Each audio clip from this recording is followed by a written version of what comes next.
Uy, walang laman. Ay, meron. Uy, ang galing. Kukutsilyo ano? Ano ko chili was? Wow! Oh, wow. Ang galing. Ayan, ang dami na yan. Eh, ganyan lang pala. Oh, wow. May laman. Wala nang laman yan sa ilalim? Titingnan.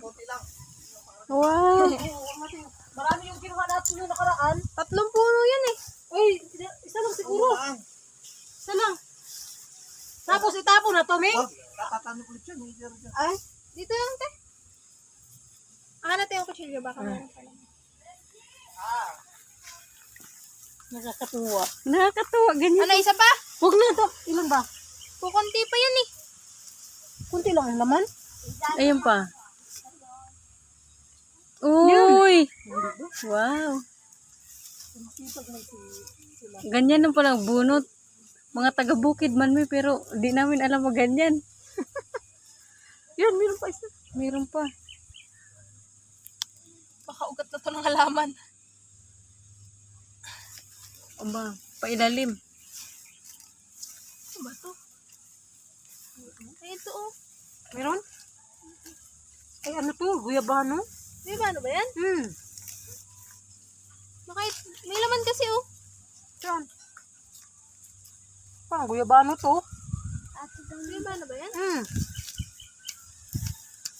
Yan oh, guyabano to ha?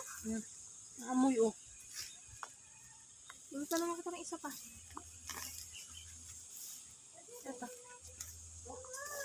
Parang ang nung nabunot yung nakaraan, ang dami no? 3 puno yun, te. Ba't ang dami? Ito meron pa yan. Ay, meron pa. Asan na yung kutsilyo? Ito to. Kapatid ko to, Ming. Si Mira. Yan. Nakaraan din. Ay, meron pa. Nasaan kaya ang ano nito? Kaputol. Baka nandyan lang yan, te. Hukayin mo. Kain ko nga. Ayoko na dito.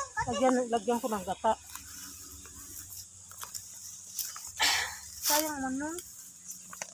Wow, marami-rami yata ito isa. Oh, malaki-laki. Oh. Oh, wow. Arinang oh. Oh. Ayun pala, te. Ha? Ah.